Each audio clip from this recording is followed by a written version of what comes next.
Today's podcast is presented by Podgo. Podgo is the easiest way for you to monetize your podcast, providing podcasters with a flat rate for ad space so you always know how much you get when you include an ad from Podgo. Apply today to become a member and immediately be connected with advertisers that fit your audience. That's podgo.co at podgo.co. And be sure to mention the Next Best Bet podcast in How Did You Hear About Podgo section of the application. Now on to episode 77 of the Next Best Bet. I'm Jake with Brett. Stumbled a little bit there.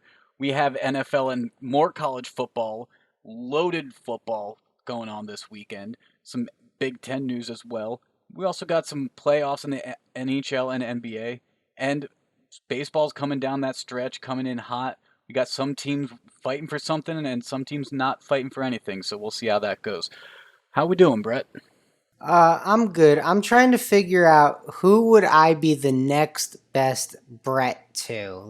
So it would probably go Brett Favre, Brett Boone, Brett Hull, then me. So Okay. maybe I'm Top after four. Brett Hull. Brett Hull's a Hall of Famer. Maybe he's ahead of Brett Boone. Okay. Famous Bretts. You named three good ones. That's a solid lineup George of Bretts. Brett, does he get in that list? I think, does the last name count? Does the last name count? I don't know. That is episode 78. We're determining if the last name counts. We have All right. we have a few days. Let's take a look at how we did this past weekend. I went 2 for 1, losing my pick of the podcast of the Titans -3 because of the kicker, basically. He went 1 for 4 on field goals, 1 for 2 in the extra points. Titans won by 2. I got screwed at -3. Brett, how'd you do? Well, my Levy lock didn't hit. The Twins and White Sox didn't score very much at all. That 9 never came into play. But I did hit that Giants Steelers under, and Denver closer than expected by most people against Tennessee on Monday night, but not a winner. 2 very interesting games on Monday, I would say. Let's take a look at Beginners Boulevard. It's going to come into play with the MLB, a parlay, and that's a bet that combines multiple games for a higher payout. The more games, the higher the risk, but the greater the payout. In order for the parlay to win, each game must win on a push or a tie. If any of the games lose, the entire wage losses, and if it's a push, typically that is taken out of it, so it becomes a parlay of one less. Yeah. Well, I think parlays are a good way to gain value, obviously. But obviously, because you're getting better odds, you're increasing your risk. So it's one of those things where if you're a more risk adverse bettor, you may be less likely to play a parlay. But Higgins, you've got some locks in the MLB that you're going to parlay together.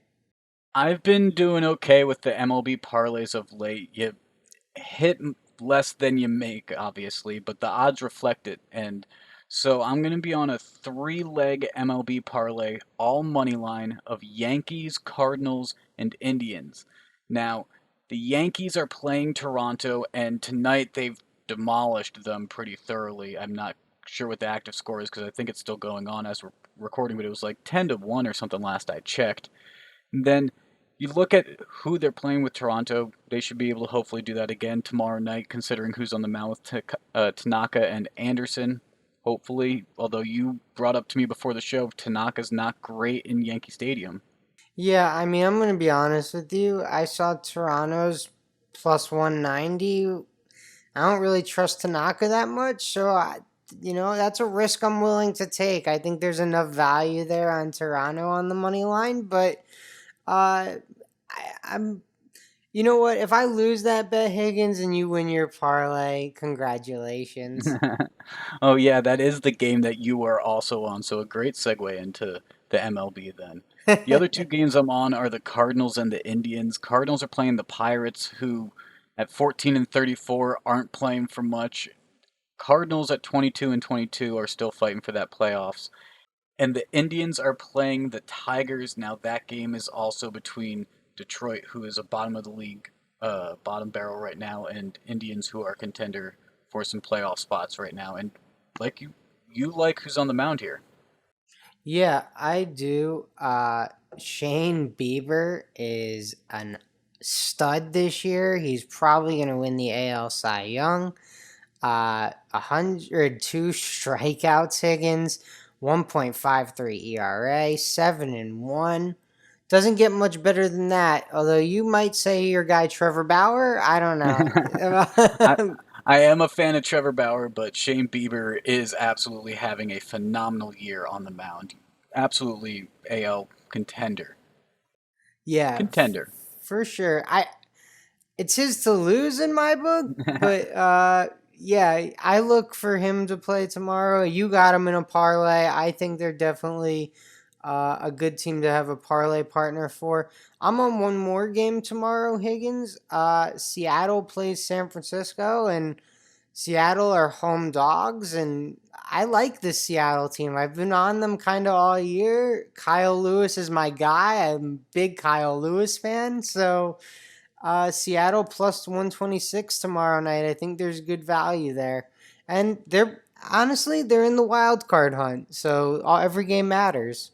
Yes, Seattle has been having a good year. I saw you liked the Kyle Harris snag that he had the other night. Ken Griffey tweeted it out. The home run rob. What a catch by him.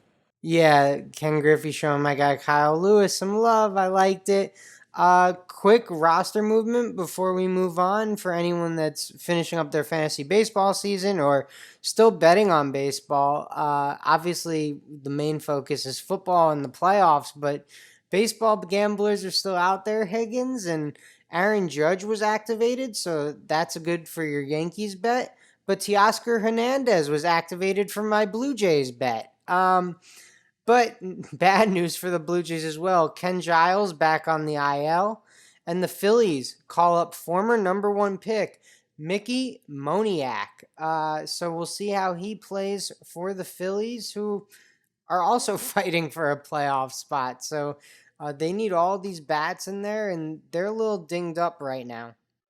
Yeah, there's lots of playoff spots to fight for considering they approved the expanded playoff bracket. They're doing it in a bubble, apparently.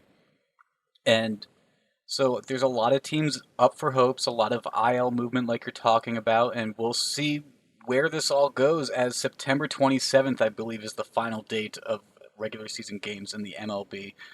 The NHL, we thought we'd be talking about, uh, we didn't think we'd be talking about conference finals right now. We were thinking Tampa Bay and uh, Dallas might have both won their game fives and that we'd have a Stanley Cup to talk about. But the Islanders played tough. It went to OT and they got the winner, even though Tampa put on a lot of pressure at that net. And you know what? I watched a lot of that game. I did end up live betting on the Islanders in that game because I liked the way they were playing it and it just felt like that's how the game was going to go. And I'm going to follow that again and I'm going to go Islanders plus 140. It's going to go another game 7 just like the Islanders last series did against the Flyers and we're going to see who gets to come out of the East. Islanders plus 140. Islanders plus 140. Well, you'll make a lot of people in my neck of the woods pretty happy with that. I'm hoping that doesn't happen, but I think the under 5.5 would have hit in that game as well, Higgins. So It's been some superb goaltending, yeah. yeah, so these unders are always in play here. So over under in this one's 5.5 has me leaning under, to be honest. I would agree with that as well. I mean, in the net, Vasilevsky versus Varlamov last game was just a beautiful display on both sides. That's why it ended up going into overtime. I mean, there's plenty of penalties, plenty of opportunities, and both goalies came up big a lot. Yeah, that is really good points and something that we both need to keep our eye on because if these unders just keep coming in, we might as well just keep taking them. Another very big performance came in the NBA in game 1 of the Miami Boston game. I mean, Jason Tatum played fantastic, played like a superstar, but Boston did not get the win. Miami did. I'm kind of scared about how this series is going to go, though, so I'm staying away for game two as of right now. I am going to be on Friday's game because I think the Denver Lakers showdown is going to just be a barn burner and it's going to be a score fest, and 212 is just too low of an over under for me. Yeah, this Denver LA series is going to be fun. Denver shocked everyone by advancing.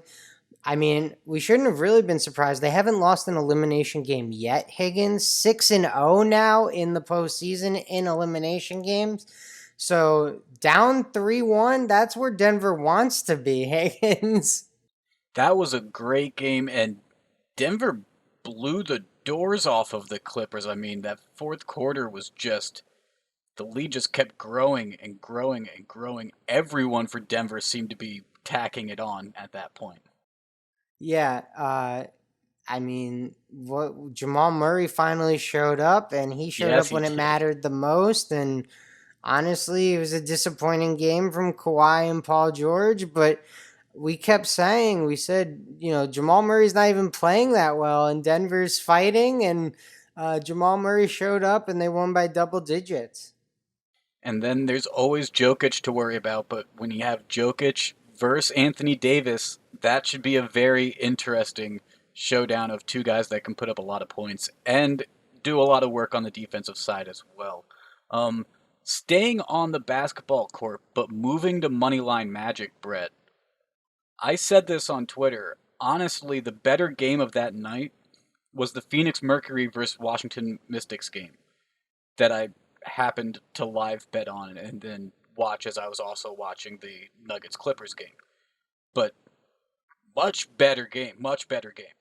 Washington dominated in the first half, but then in the second half, Phoenix was able to catch back up, and Diggins Smith and Diana Taurasi both just lit it up in the fourth quarter and were able to come back. But it was an unsuspecting face that made the winning bucket. Yeah, Shea Petty in the corner for three, Higgins, and the game. And the best part, against the team that cut her. How about that? She walked off like it was nothing. She just smiled and walked like it was nothing. Her team came flying towards her. It was a great sight to see. She pump faked the defender that came out to block her. Had the presence of mind to know that she didn't have time for a dribble though. Put up the shot, drained it. It was beautiful. Yeah, that's a big time shot. That's a big time play, and she's got to feel great doing that against the team that didn't believe in you earlier in the year, and to hit a shot like that in a playoff game. That's A awesome. single elimination playoff game. Yeah, that's huge. Bye bye Washington. Absolutely. Now, we're going to move into football finally. We got college football and we got the NFL. College football first. Brett, what are the games that you're looking forward to before we get the SEC next week? Well, Syracuse 20-point dogs again this week, so I'll probably bet the money line Saturday morning.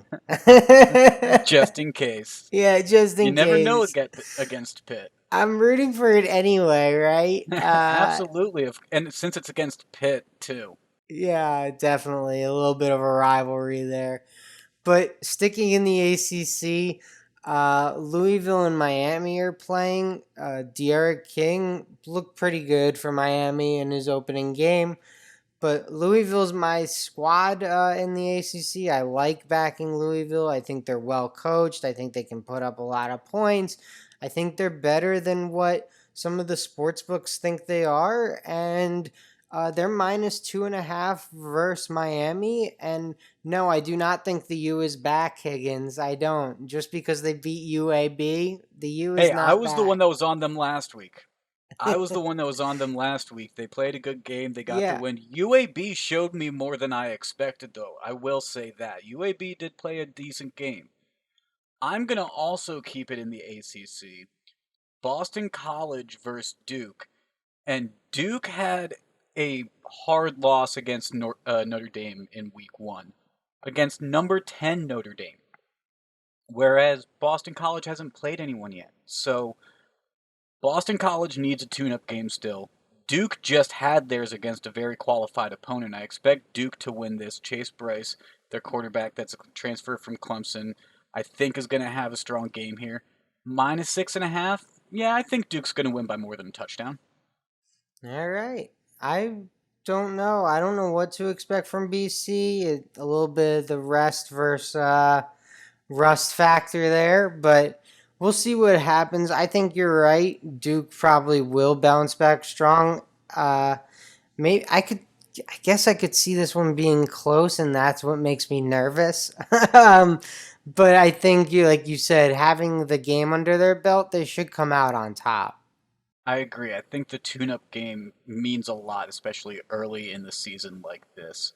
So we'll see how it goes. I mean, ESPN's matchup predictor, I'm looking at it right now, slightly favors BC at 54.6%. So that's a little worrisome, but I also don't really know the logistics of what that's all backed behind. So I haven't seen Boston College. I have seen Duke.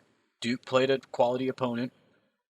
I think they win by more than a touchdown. Boston College needs their tune-up game still, especially in this weird COVID era where even training camp's been unusual. All right. And I'm on one more game on Saturday, App State Marshall. Louisville's coach is from App State. App State is now on their third coach in the last 4 seasons as they keep getting bigger and bigger jobs. App State played Charlotte last week. That game was close. That's probably why the line has so close this week. Marshall's looked good this year. But I think App State's the better team top to bottom, and I'm going to back them under a touchdown at -4.5. I think App State probably wins by a touchdown or more. Okay, okay. Have you taken a look at the top 25 in college football by chance? It looks really interesting because of the fact that certain conferences aren't playing and certain ones are. Like, I saw Louisiana Lafayette's ranked in the top 20 right now. Yes, Louisiana Lafayette, number 24.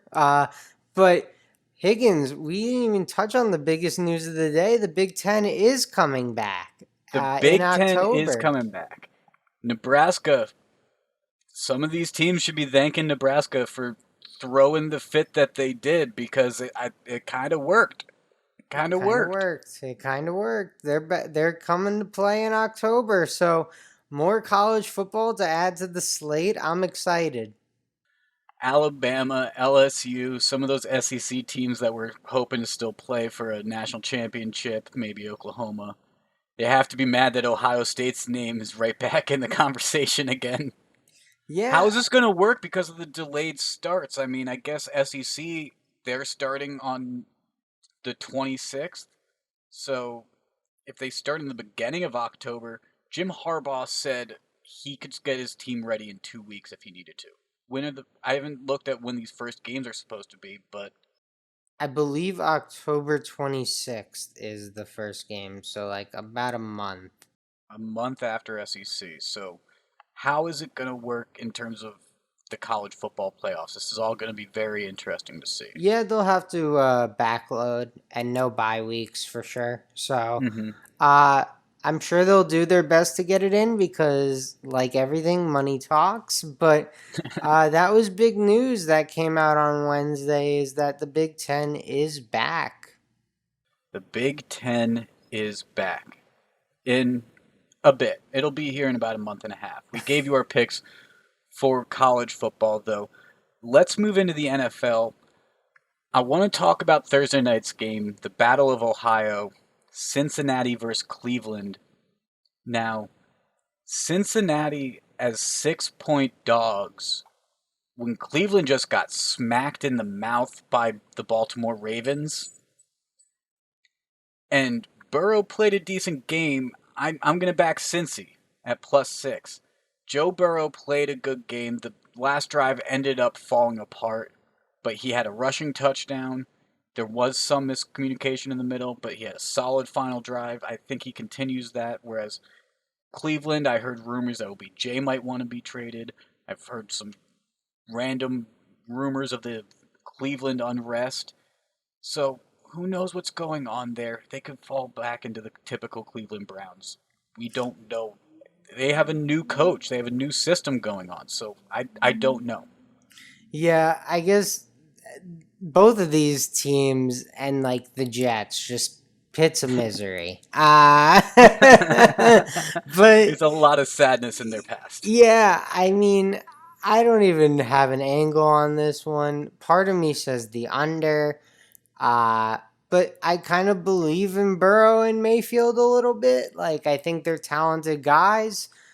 Baker, though, he's running out of time to put it all together. Him, Sam Darnold, they're running out of time, Higgins. They are Burrow's the got some clock. time. This is Burrow's first year. This is Yeah, Mayfield's third. right. Baker's got to show some signs, especially since he has the weapons. Jarvis Landry and Odell Beckham. Some Austin of the Hooper, Kareem Hunt, Nick Chubb, they have plenty of weapons. some of these experienced quarterbacks would be begging for those skilled guys. Mm-hmm. Baker has the tools. How is it going to work? And Myles Garrett getting paid on the defensive side, but they can't seem to get it to work yet. And until they do, Cincinnati, who had a better week one, I'm going that way, +6. I respect it, but let's get to Sunday slate. Yes, let's get to Sunday slate. You have a few more picks in Sunday than I do, so I'm going to let you start with one of yours. Because I only picked one on Sunday so far.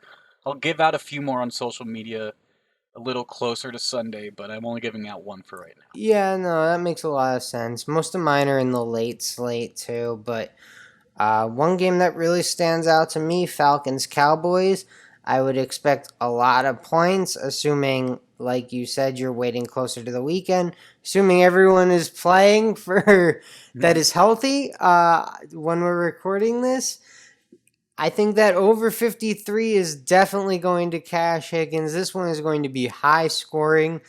I'd be surprised if anyone stops anyone. It's going to look like 7-on-7 out there. Uh, I expect tons of points between the Falcons and I the Cowboys. I agree. I agree. I agree. We'll see how far that over under climbs by Sunday too when we Yeah, well, that's record. why I had to get in on it so early. I was like, I can't take it at 55, but at 53, I can hit it. I can hit it. One game I want to get in on early, the only game I really want to get in on early is the Carolina Panthers against the Tampa Bay Bucks. And I will admit, I did not watch the Carolina Panthers versus Las Vegas Raiders game one in week one. I was not watching that game. Uh, I am taking Carolina though, because +9.5 is just too many points to be giving Teddy Bridgewater. I think, even though that's a new system that's going on over there, they lost 34-30 compared to the Bucks, who lost 34-23. I expect Tom Brady's gonna rebound. I expect Tampa Bay is going to win, but I don't know if it's going to be by 10 points. I really don't. And I think +9.5 is just too many points. Give me those points. Yeah, no, 10's a lot of points, especially for a team that lost last week, that didn't look particularly great. Chris Godwin is in concussion protocol currently. Hmm. Mike Evans with the hamstring injury. Uh, I don't know. Gronk didn't really impress. Leonard Fournette didn't really impress. So, yeah, that 9.5 might be some value there, Higgins, going off of last week's Beginner's Boulevard. Yeah, Brady had 2 turnovers as well and just looked a little out of sync. I expect it's going to look a lot sharper, though, this week. So we'll see how that goes. Uh, the Giants game at Chicago, I don't like that game. I didn't like the New York Giants line at all, and I don't know what's going to happen to this team at all for the rest of the season. Poor Saquon Barkley. I really felt bad for that man on Monday night. Hey, did you see the Allen Robinson stuff, Higgins, with his Twitter and Instagram? Yeah, and So then the team sticking up to say he needs to get his contract. Like, I I feel bad for the Saquon spot though. Like, I really felt bad on Sunday night watching that, and I don't know where I'm gonna be betting wise on that game.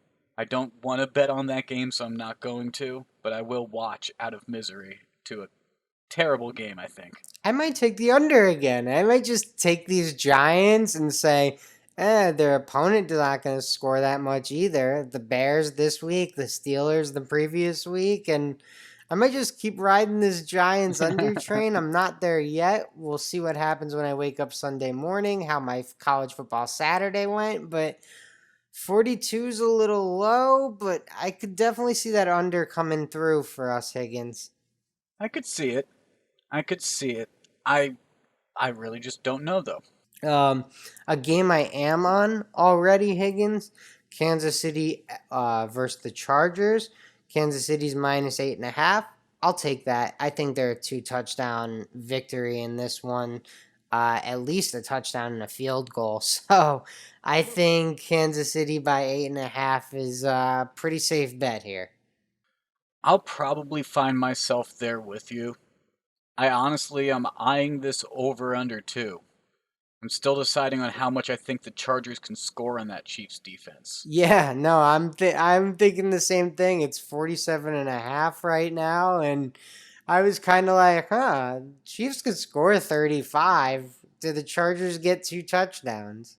I also have the Chiefs defense on fantasy, so I'm trying to think if I'm clouding my judgment at all how much I want the Chargers to score versus how much I think they actually can.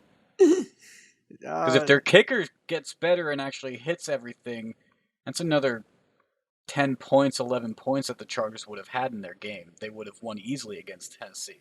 yeah, what do you do if your fantasy quarterback is going up against your fantasy defense? Which one do you bench? Always take out the defense. You just bring in a different defense? Yes. Or do you hedge and go, oh, if this guy has a bad game, at least the defense is there? You could do that. You could always do that. Yeah, Or you I could have the it's same defense as your quarterback, like I do. yeah. As I mentioned, Carson Wentz is my quarterback in one league. The Rams are my defense, so I'm not really sure what to do there. I kind of Go with think the the defense quarterback. is the advantage in that one. That is true. It is also situational. That is very true. So, But the last game on Sunday, Pat Seahawks Sunday night. Let me just start off by saying I'm excited to watch this football game. Period. Very excited to watch Pat Seahawks. Excited to see what Cam Newton can do against a team I consider much better than the Dolphins. Seattle is -4. And unlike all these teams that we mentioned flying from the West Coast to the East Coast, the Patriots are actually flying to Seattle. So there is none of that East West travel that I don't like. Seattle -4. Higgins, you can find me there. the only thing I'm worried about with this game, which is why I'm not on it, is the wildfire smoke. Will they play in Seattle?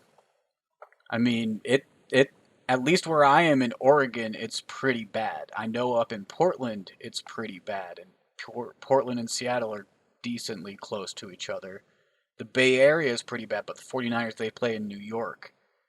There have been some baseball games on the West Coast with this wildfire situation, but some of this air quality outside's pretty bad, so I don't know how a football game would go with that. And maybe this game gets moved to New England potentially. I don't know. But that's just something to worry about with this game, I think. I'm not worried about it. The 49ers played in San Francisco last week, and I know you mentioned it too, but the air quality is not great there either. Hmm. The NFL has also moved games to neutral sites in the past when they've had to move for wildfires. I think they moved the Rams Monday Night Football game to Arizona during wildfires in the greater LA area. So there is some precedent for this, and I wouldn't be concerned about it moving to the East Coast. But yeah, to your point, it may not get played in Seattle. We'll have to keep an eye on that as we get closer to the weekend. But the over under in that game at 44 and a half, I hope that over hits. I want to see a show between Russ and Cam. I I'd love to see like a I'm 60 excited for the points game. plus shootout. You know what I mean? I mean, I think both teams have good defenses. Both teams have good offenses. good coaching, exciting quarterback. I'm just excited for the game, and I will be rooting very hard for Seattle, which maybe clouds my judgment a little bit on that -4, but I'm all in. -4, the number feels a little small. And, you bring up a great point about the wildfires on the West Coast, and we hope everyone is safe out there, especially you, Higgins. But, Thank you. It's getting a yep. little better here. It's getting a little better here. One of the fires around me is fully contained, and they're getting closer on the other one, luckily. So, but lots of devastation from what these fires have gone through. I mean, towns, full towns, gone. Yeah, no, it's a very serious problem out there, and definitely something to keep an eye on in terms of is that game going to be played in Seattle? Right now, it seems like it, but things can always change. Absolutely. Before we get out of here, Levy locks and pick of the pod. We didn't hit either last week. We are gonna hit one of these two at least this week. It's gonna be mine. Psst. It's gonna be mine. And I'm gonna start because of it. Duke -6.5. Like I said, they had their tune-up game against Notre Dame, one of the number 10 team in the country. Played a decent game against them. Boston College hasn't played a game yet. Training camps have been weird for everyone. It's been very unusual because of coronavirus. I really think week one games are going to be very rusty for a lot of teams, Boston College included. And I think Duke with Chase Bryce is going to run away with this one. It's -6.5. I think that's safe. It's okay. I'll let you take my honors. I was at the halfway house getting us refills. You were playing ready golf. I totally understand. See how I snuck that in there? Just sneak on in there. Yeah, no, that was good. I thought it was a gentleman's game, but now I see you can't go grab a beer from the halfway house. You have to be ready. Uh, I'm going back to the Falcons Cowboys game over 53, assuming everyone that is healthy at the time we are recording is playing. That over 53 should be a lock. Really, I'm just concerned about the quarterbacks getting COVID, and as long as that does not happen, obviously, first and foremost for their health, but second for my bets, then I think I'll be okay with that 53. I think these offenses are very high powered. I think that should be a very fun game to watch again. Absolutely. Make sure to follow us on social media. I'll make sure to give out more NFL picks as we get closer to Sunday. I just didn't have enough that I liked from the early lines. I'll like them a little more as we get close. At NBB Pod on Twitter, at Next Best Bet on Instagram, and the Next Best Bet Facebook page. This has been episode 77. For Brett, I'm Jake. We'll talk again after the weekend.